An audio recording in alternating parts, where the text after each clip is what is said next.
I like the sound of that. Yeah. All right, look at this. It's nice to meet you. Good to meet you. Let's move on there, so you don't have to worry about raising your voice or anything like that. Testing 1, 2. Do you have a meter? Yeah, this is a pretty good. It's relatively new. And what does this jack go into? Oh, it goes into I have two external. master. Yeah, there's two external type of mics they give you. So one is, I guess, for like a 360, and one is maybe for two people. It's kind of neat. But I this is so much better. It just sounds so warm and like you're right there. You know, it is actually nice to meet you. It's not too often I get to say that. You know, as a young guy coming up in the 1980s, and I had two parents who were very into film and introduced me to all the great auteurs when I was growing up. We had Fellini and Bergman and Kurosawa playing at home, or my parents would talk about them. So when I hit my 20s and I kind of moved to my own place in Brooklyn, and I was able to kind of discover cinema my own, your films were right there. Oh. So it's a nice outcome or result of doing something like this, where I get to actually sit with you and do this. Great. So thanks for doing it. Don't worry, he won't get far on feet. Is adapted from a memoir from a fellow Portland resident, John Callahan, right? Who was he was a severe alcoholic, and he was in a car accident. He was sitting as a passenger in the car, and when he woke up, he was in the hospital. And he's paralyzed from then on. And your film is adapted. I didn't have a chance to read the memoir, so pardon me for that. But I did I obviously see the film at BAM, and most of it takes place during this. With some exceptions of flashbacks here and there, but it's about John's recovery. Yes. Yeah. The book was it's from a memoir that John Callahan wrote, and the memoir was about his whole life, and this adaptation sort of tells the middle part of his life, from his accident through his physical recovery, through his alcohol recovery, and then into sort of early stages of his cartooning, when he was first being published by first the school newspaper, then a local Portland weekly newspaper, and then finally, like the very last is his first publication in a national magazine. So he chose to focus on his physical and his alcoholic recovery. I guess it makes sense to pick a section. Well, yeah, I mean, and that is you don't have to, but I think if you try and include all the stages of someone's life, if it's long enough, it can get episodic, and there's just too much information. So I had to make a choice of what areas, and it was hard because sometimes there were parts of his earlier life when he was, say, 16. He was working in a mental institution, and when he was older and trying to publish in national magazines, which took him a while, he had mentors who were working with him. One was Sam Gross, who was a New Yorker person, but also published in the New Yorker. And he would tell John, like, don't send your originals, or like, always include the return envelope or whatever, like. Right. These are details, but they're really essential. But he had also like stylistic details of like how to phrase, say, a joke, or how to draw, a person walking, or technical things. I'm imagining, but he's going to hear this and go like, I never said that. But that was a large part of his life, was like his cartooning life, his interface with I think maybe the disabled community in their efforts to get better better elevator buttons and better ramps, and in the code of building, which was happening during sort of part of his life. I just appreciated though that the core of the film was about his recovery, but specifically this journey of forgiveness, which it was really a very an emotional thing to watch.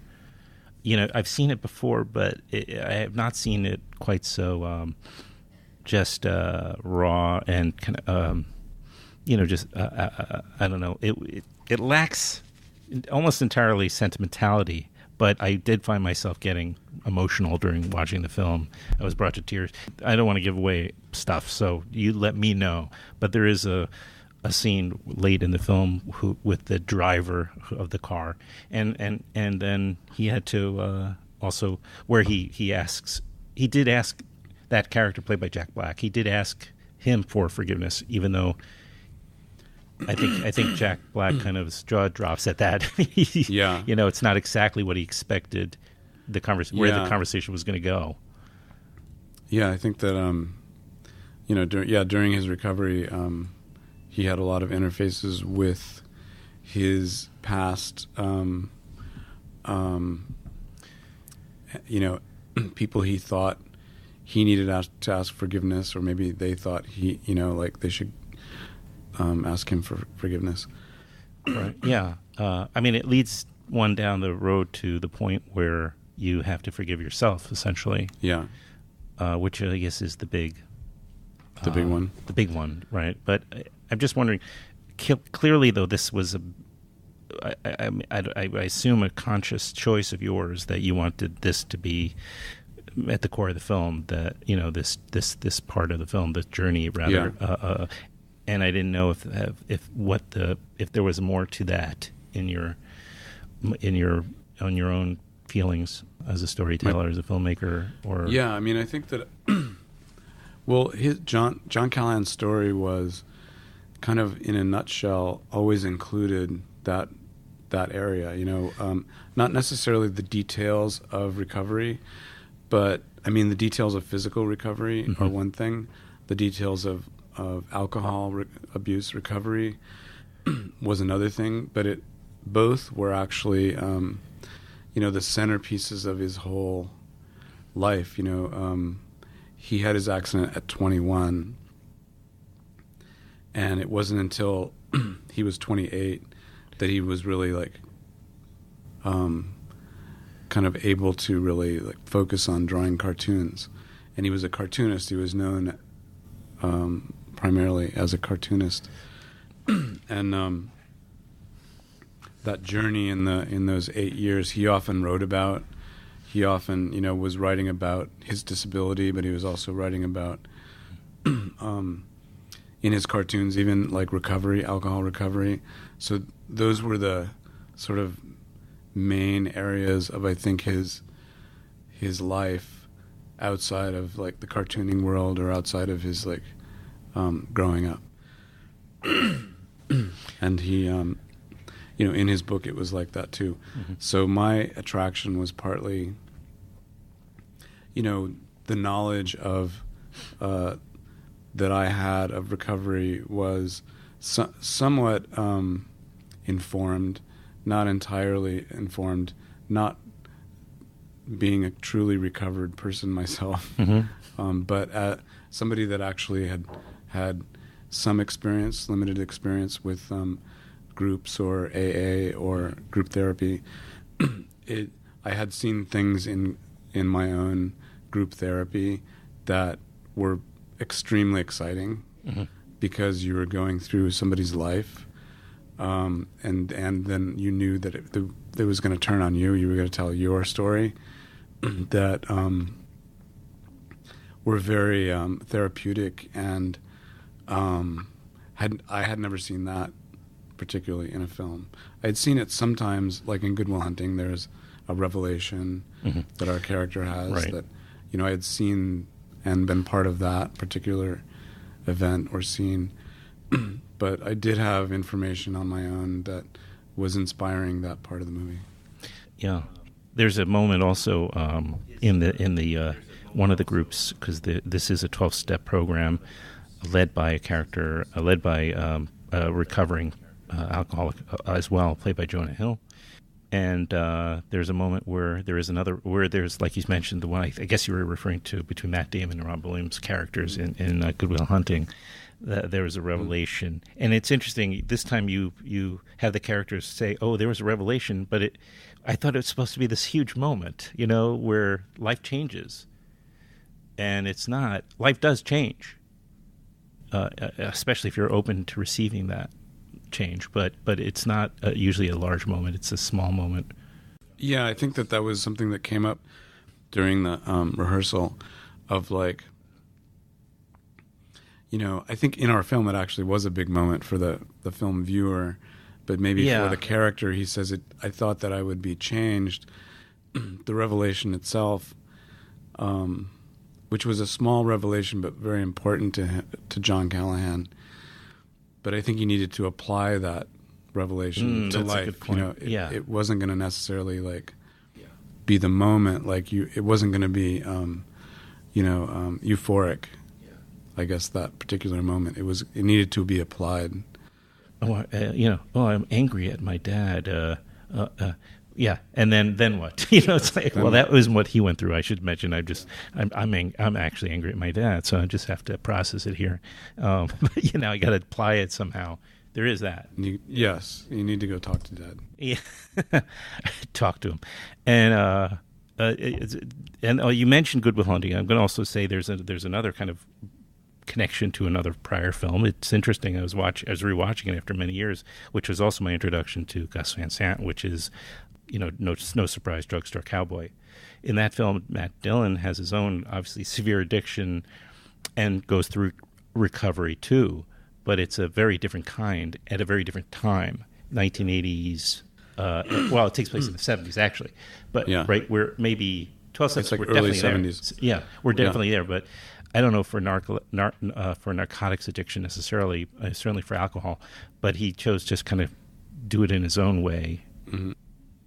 Has your own feelings about that recovery, you know, and I'm not even talking about your own personal life, but maybe in that one it's more like methadone. Yeah. He's like on the methadone program. Yeah. Which we don't really see in Drugstore Cowboy. I mean, you don't see him drinking the methadone, but he tells Bob, the William Burroughs character, that he's on this like methadone program, and then Burroughs says, "I'm on the program too, but sometimes you get ahead of your schedule." So it's like the methadone program was like using a like maybe stronger drug to treat like a less strong drug. You didn't show it though. Why didn't you show it? Now that we're methadone, his because going we were into talking the about it. And, I think do we? There was never any like little. I don't remember it. I just saw it. And I may have missed it. But I was playing. I think because we didn't really know like or research. We just knew that he was on the program, and he kind of like didn't believe in it. If you want to grab that your drink, by the way, I know the ice is probably melting into it. Right. Okay, don't worry. Anyway, I just found it. It was great to go and see that again. That whole scene, they have a little group therapy in that movie as well, which was, I think, added. I think we just threw it in. We had the guys that were there, and I think, or maybe we we sort of like added it to the script. There were things that we would, in Drugstore Cowboy, that we would add, and I think that little moment when they're sharing to get their stories together was an addition to what was in the original story. When you brought up Good Will Hunting and I brought up Drugstore Cowboy, you smiled both times. I did. Drugstore Cowboy. Yeah, and when you talked about Good Will Hunting, you smiled. I don't know if it gives you pleasure to remember and to talk about your films in that way, or if it's just it was just I don't know. I just noticed that it seemed like I was glad to bring it up because Let's see what else I wrote down here that might make you smile. Okay, so again, the name of the film is Don't Worry, You Won't Get Far on Foot, and it's directed by Gus Van Sant. It's opening in, I meant to ask the publicist actually this, just because I know it's opening on the 13th of July, thanks to the folks at Amazon Studios. Well, a lot of film people do listen to this show, actually, a lot of filmmakers. And so it might be cool. Did Ted Hope call you up, or how did that happen, the Amazon Studios? No, it was our producers were out, and one of them was Steve Golan, and they were very experienced, like movie producers whose job is kind of like to know who's got money to spend on movies, because you might go to a particular place, Sony, not knowing that they've used up their budget for that year. Oh, right. You gotta know who hasn't spent all the money. Interesting. I never thought of that. I don't think Amazon was necessarily that. I think they had spent all the money by the time we went there, but they have a discretionary fund. It's pretty big, I'm sure. Yeah. So as opposed to Sony, maybe. Yeah, we kind of like out of the choices. We had meetings with different people, but we ended up siding with Amazon. But did you have conferences with Ted? Yes, that was He's done the show a few times. I know. Oh yeah, I know him pretty well over the years. Yeah, we that was we had a meeting with Ted when we were getting closer to agreeing about things. There was the rights to the book were owned by Sony Pictures. Oh, wow. So there was a little bit of kind of massaging that before I had the meeting with Ted Hope at Amazon. We needed to know we could actually get the rights. Sure. The rights were, I think, contingent upon us getting a deal, but you couldn't get the deal without the rights. Catch so there was a little 22, bit right? of when to have the meeting. But eventually, we met with Ted. They had notes on the script, and which with Ted are really good notes. He's really smart. Yeah, I hear. And so we met with them. Do you have a sense that this one is going to have a more of a popular appeal, this film, because of the subject matter, the redemption of the character?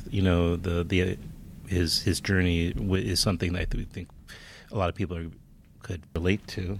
Oh yeah. Don't worry about that. I hope so. I was talking with somebody about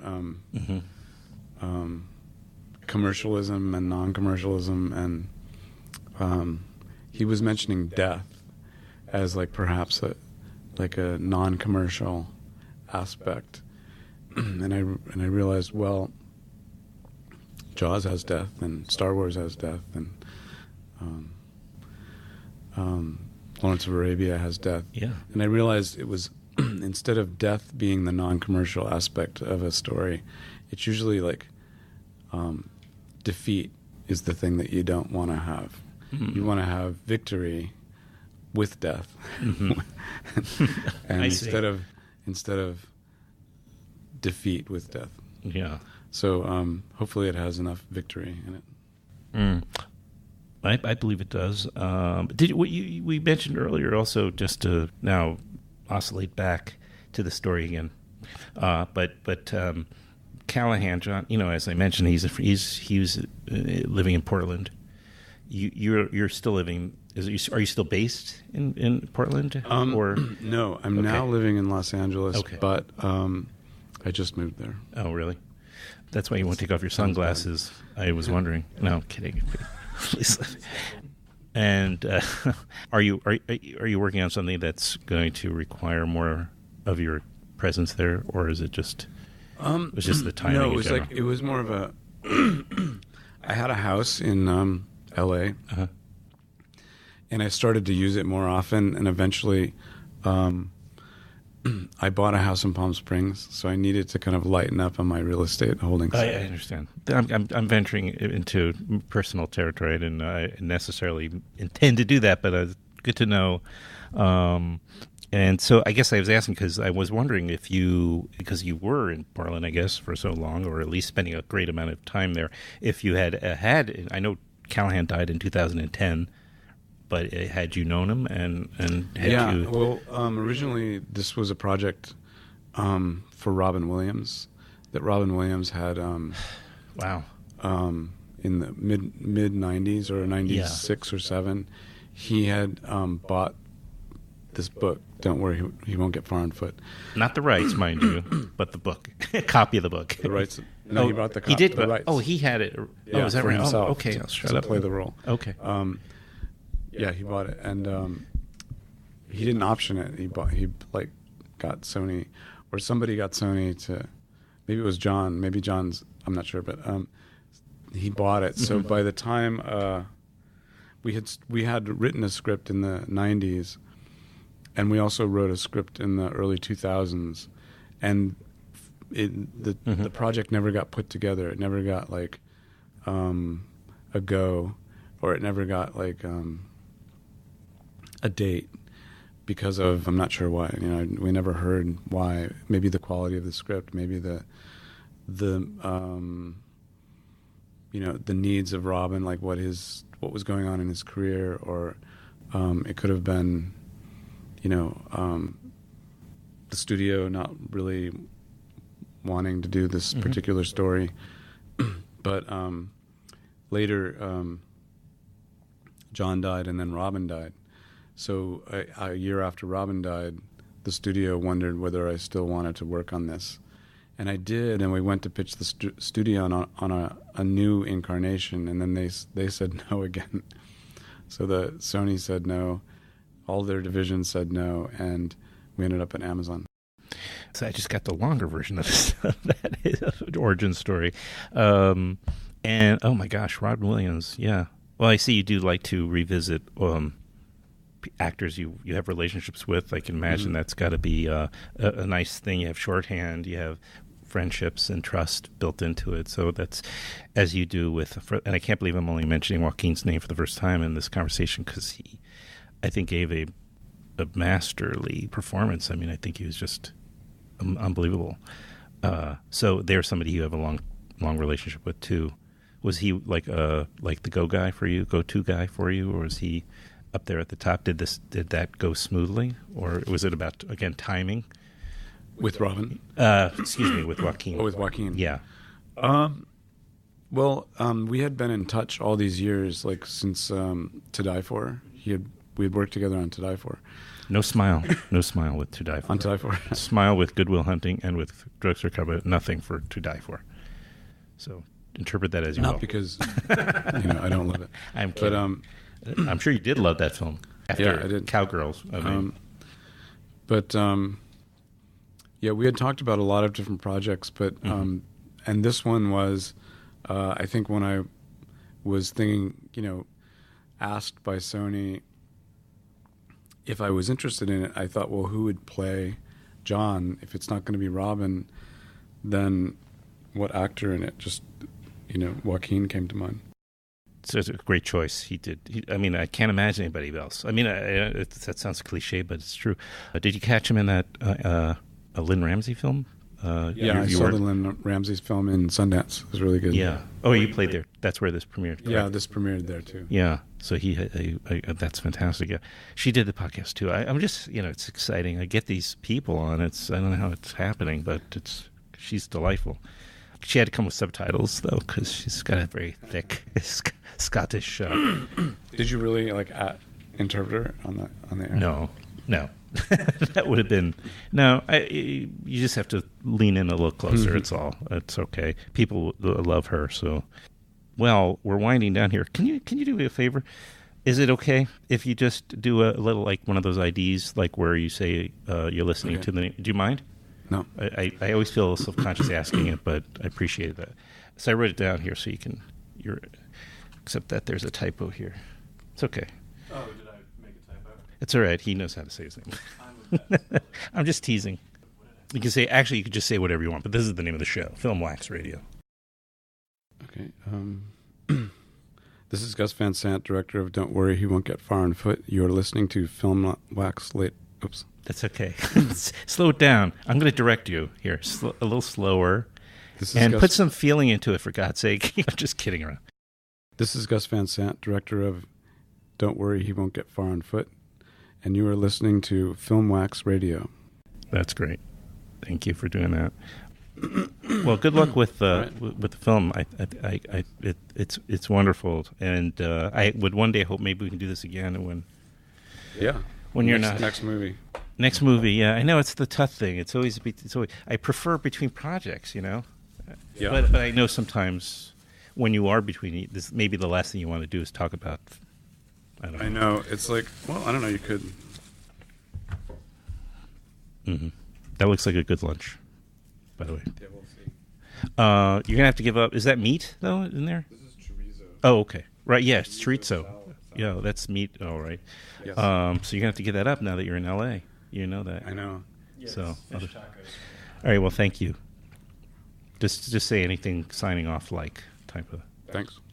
Perfect. Thank you for that.